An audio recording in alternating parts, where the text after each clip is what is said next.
Helo, Simon Bromley dwi, Rheolwr Cydymffurfiaeth Ardal y Gorllewin.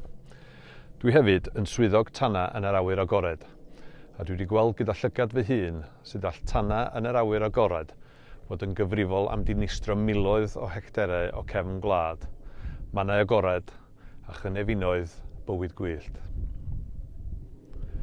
Bydd y tymor llosgi yn ail ddechrau ar y cyntaf o Hydref, a gall ffarmwyr a tir feddianwyr ledled Cymru llosgi grug, glaswellt, rhedyn a geithyn yn ystod y cyfnod hyn hyd at y 15fed o Fawrth neu Mawrth 31 mewn ardaloedd ucheldir.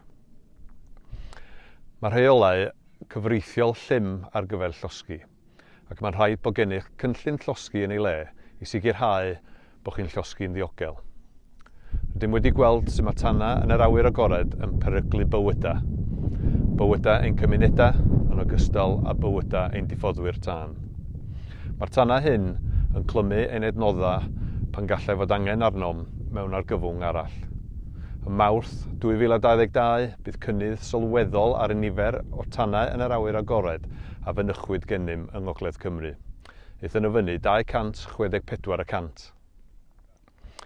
Mae'r cynnydd mewn tymheredd byd eang yn effeithio ar dyfiant llys dyfiant ac o ganlyniad gall y cyfnod llosgi dan reolaeth cyd-fynd ag amodau sychach nag arfer ar y tir, mwy o lys dyfiant a gweithgareddau bywyd gwyllt. Felly, fy apêl yw hyn. Os ydych chi'n llosgi, cymerwch ofal arbennig. Dilynwch eich cynllun llosgi a ffoniwch ni ar dim 1931 522 dim 6 i roi dwbod i ni am amser a lleoliad y llosgi.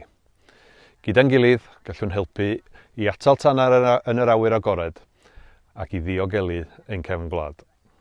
Diolch.